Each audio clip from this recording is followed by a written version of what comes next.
जय हिंद दोस्तों, आपका स्वागत है आपके अपने यूट्यूब चैनल ड्रीम एसएससी पर। एक बार फिर से हम आपके लिए लेके आ चुके हैं मोस्ट इम्पॉर्टेंस क्वेश्चनों का प्रैक्टिस सेट, जो कि आपके एसएससी जीडी 2024 के लिए मोस्ट इम्पॉर्टेंट होने वाले हैं।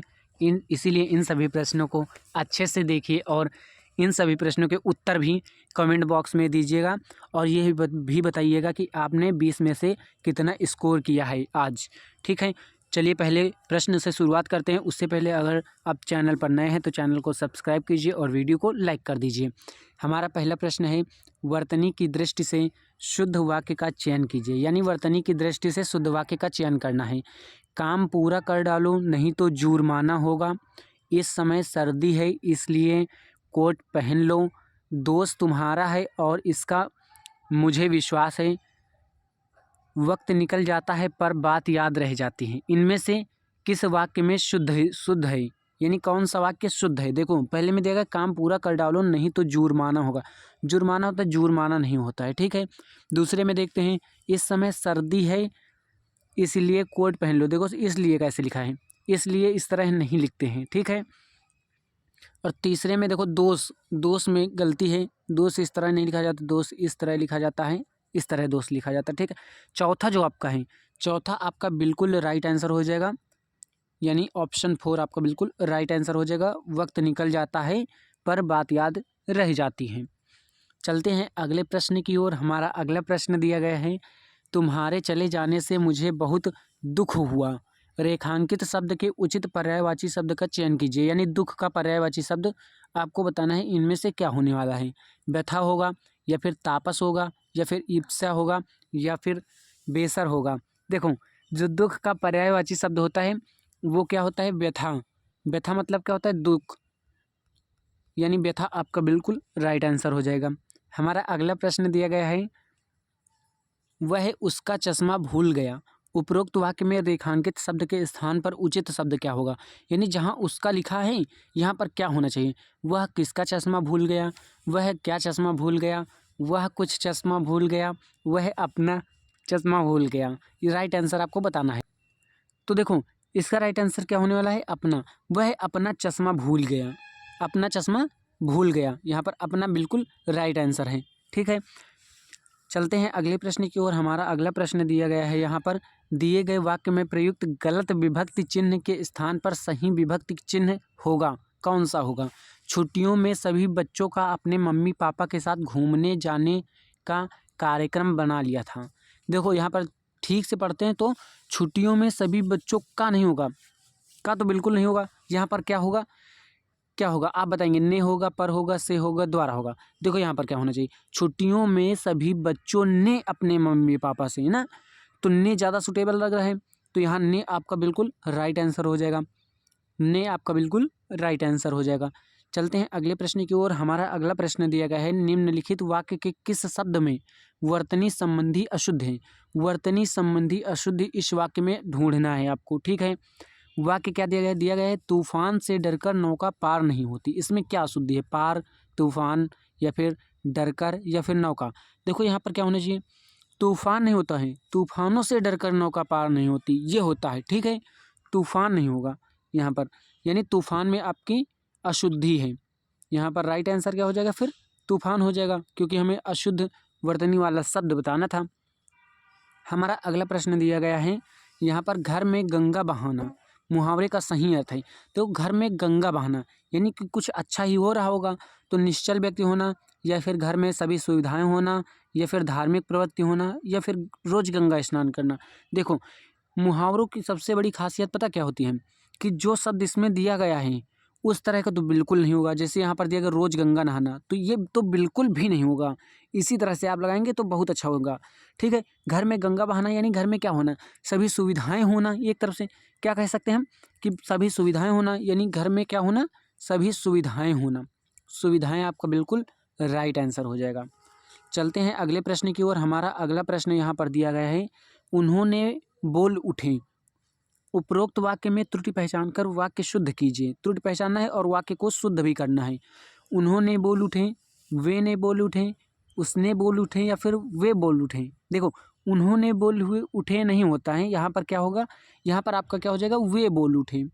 वे बहुवचन है, बोल उठे, एकदम सही लग रहा है वाक्य। यह वाक्य कैसा हो जाएगा? बिल्कुल सही हो जाएगा। चलते हैं अगले प्रश्न की ओर। हमारा अगला प्रश्न दिया गया है यहाँ पर, रमेश को जब उत्तर नहीं मिला तो वह दूसरी तरफ चला गया। वाक्य में प्रयुक्त उत्तर शब्द निम्नलिखित में से किस अर्थ को व्यक्त करता है? उत्तर शब्द किस अर्थ को व्यक्त करता है? अतीत को, या फिर पिछला को, या फिर उत्तर दिशा को, या फिर जवाब को? देखो, उत्तर नहीं मिला यानी किसी प्रश्न को पूछा होगा, यही उसीलिए उत्तर नहीं मिला रमेश को, ठीक है। तो उत्तर मतलब क्या होता है? जवाब देना, किसी की बात को बताना, ठीक है। तो यहाँ जवाब आपका बिल्कुल राइट आंसर हो जाएगा। हमारा अगला प्रश्न दिया गया है, जो कम बोलता है वाक्यांश के लिए एक शब्द क्या होगा? यानी जो कम बोलता है उसे हम क्या कहेंगे? मितभाषी कहेंगे, या फिर अपभाषी कहेंगे, या फिर मृदुभाषी कहेंगे, या फिर कटुभाषी कहेंगे? देखो, जो कम बोलता है उसे हम क्या कहते हैं? उसे कहते हैं मितभाषी। मित मतलब कम भाषी, मतलब बोलने वाला, तो उसे क्या कहेंगे? मितभाषी। चलते हैं अगले प्रश्न की ओर। हमारा अगला प्रश्न दिया गया है यहाँ पर, अपना गुस्सा काबू में करो, शांत रहो। निम्न में से किस वाक्य में उपरोक्त वाक्य में प्रयुक्त शांत शब्द का विलोम नहीं दिया गया है? पूछा गया नहीं दिया गया शांत शब्द का विलोम किस वाक्य में? स्थिर, उत्तेजित, या फिर उद्विग्न, या फिर अशांत? देखो, अशांत तो शांत का विलोम ही होता है, ये नहीं होगा। उद्विग्न में भी अशांत होता है, तो ये भी नहीं होगा। उत्तेजित मतलब भी कहीं ना कहीं अशांत से ही संबंधित है, इसलिए ये नहीं होगा। स्थिर हो जाएगा। स्थिर क्यों होगा? स्थिर मतलब क्या होता है? शांत, एक जगह चुपचाप रहना। स्थिर मतलब क्या होता है? एक जगह चुपचाप रहना, तो उसी को हम शांत कहते हैं, ठीक है। तो यहाँ स्थिर आपका बिल्कुल राइट आंसर हो जाएगा। हमारा अगला प्रश्न दिया गया है, जानने की इच्छा करने वाला वाक्यांश के लिए उचित शब्द क्या होगा? यानी जानने की इच्छा करने वाला, उसे हम क्या कहेंगे? दूरदर्शी कहेंगे, या फिर युयुत्सु कहेंगे, या फिर जितेंद्रिय कहेंगे, या फिर जिज्ञासु कहेंगे? देखो, जानने की इच्छा करने वाले को हम क्या कहते हैं? हम कहते हैं, तो यहाँ पर क्या हो जाएगा? जिज्ञासु। जानने की इच्छा करने वाले को जिज्ञासु कहते हैं। युयुत्सु आपको बताया ही था पहले कि जो युद्ध की इच्छा रखते हो उसे युयुत्सु कहते हैं, ठीक है। तो यहाँ पर जिज्ञासु आपका बिल्कुल राइट आंसर हो जाएगा। हमारा अगला प्रश्न दिया गया है, रेखांकित शब्द समूह के लिए सर्वाधिक उपयुक्त विकल्प चुनें। आज दोपहर के बाद मैं व्यस्त हूँ। दोपहर के बाद, इसे हम क्या कहेंगे? कौन से विकल्प में है? पूर्वाह्न, या फिर अपराह्न, या फिर सुबह, या फिर भोर? देखो, जो दोपहर के बाद का समय होता है ना, उसे हम क्या कहते हैं? उसे कहते हैं अपराह्न। क्या कहते हैं? तो बताएंगे, कहते हैं अपराह्न। और दोपहर के पहले के समय को क्या कहते हैं? ये भी पूछा जाता है कि दोपहर के पहले का समय, उसे हम क्या कहेंगे? तो उसे पूर्वाह्न कहते हैं। और दोपहर के बाद का समय, उसे हम अपराह्न कह देते हैं। यहाँ पर अपराह्न आपका बिल्कुल राइट आंसर हो जाएगा। हमारा अगला प्रश्न यहाँ पर दिया गया है, ग्रामवास। उपयुक्त वाक्य में रिक्त स्थान के लिए उपयुक्त विकल्प का निम्न में से क्या होगा? कौन सा विकल्प सबसे सही है, ये पूछा गया यहाँ पर, ठीक है। ग्रामवास से अभिप्राय होता है ग्राम के लिए वास करना? नहीं, बिल्कुल नहीं। से अभिप्राय होता है ग्रामवास से अभिप्राय होता है ग्राम द्वारा वास करना? नहीं। द्वारा क्या गांव के द्वारा वास किया जाएगा क्या? ऐसा तो होगा नहीं। से अभिप्राय होता है ग्राम से वास करना? ग्राम से नहीं, ग्राम में वास करना होता है ग्रामवास का मतलब। तो यहाँ पर कह दिया गया, से अभिप्राय होता है ग्राम में वास करना। हाँ, ये बिल्कुल सही है। ग्रामवास का मतलब क्या होता है? ग्रामवास से अभिप्राय होता है गांव में, यानी ग्राम में क्या होना? वास करना, ठीक है। तो यहाँ आपका चौथा आंसर बिल्कुल राइट आंसर हो जाएगा। हमारा अगला प्रश्न दिया गया है यहाँ पर, रोहन ने महंगा सफारी सूट पहन रखा था और उसके साथ फटे हुए चमरौंधे जूते पहन रखे थे। ये तो वही हुआ।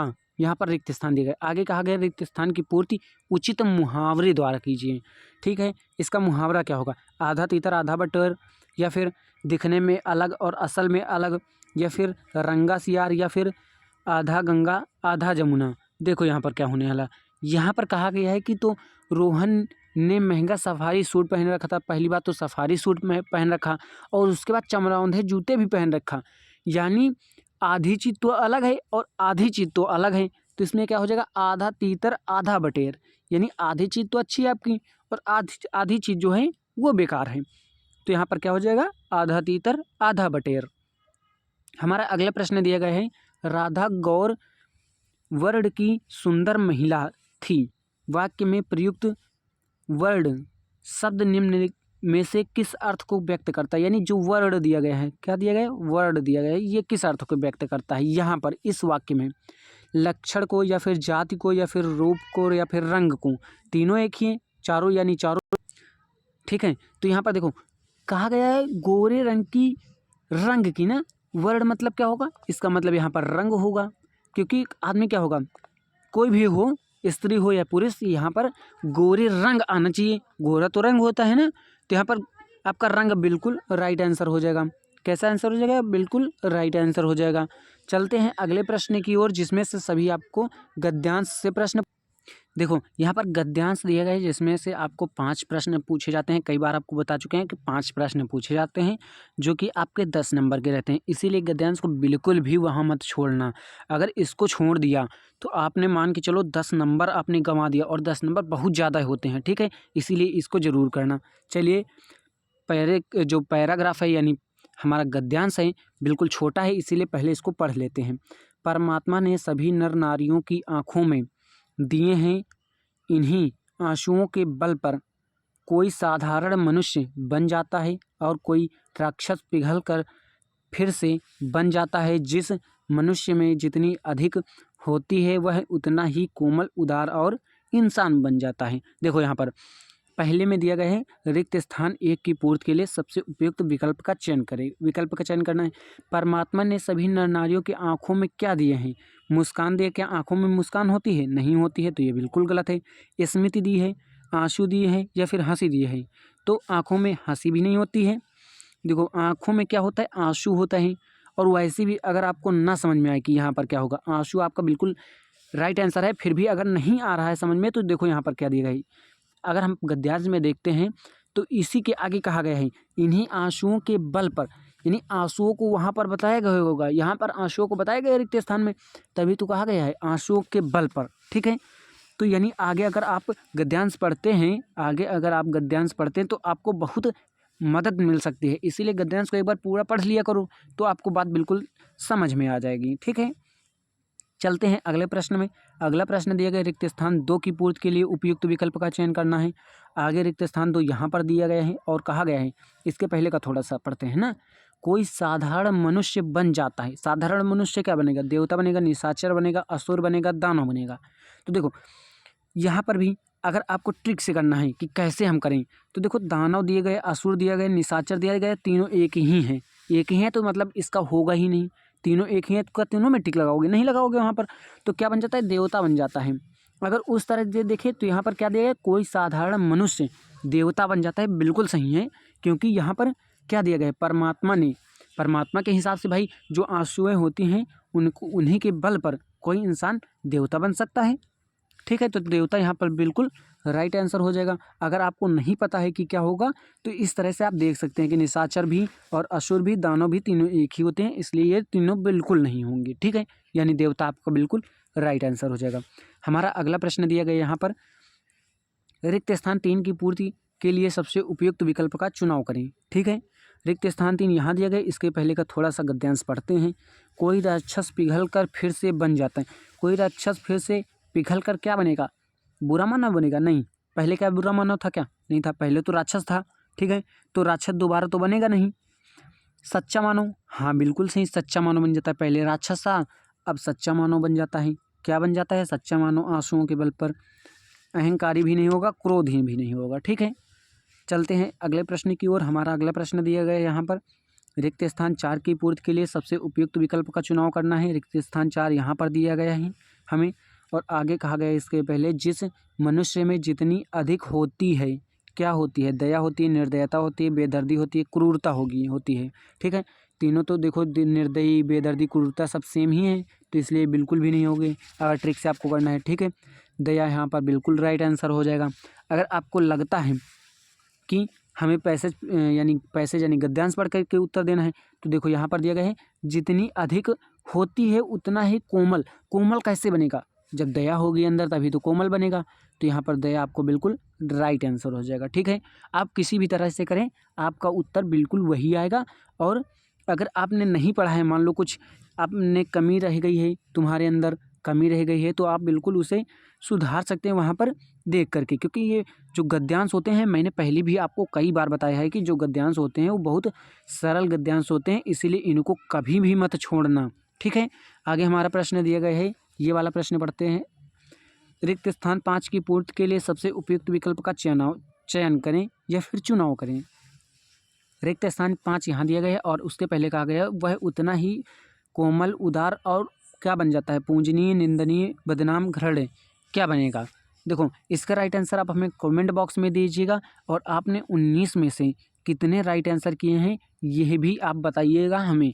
ठीक है, आगे मिलते हैं नेक्स्ट वीडियो में। इस वीडियो में इतना ही। Tata bye bye.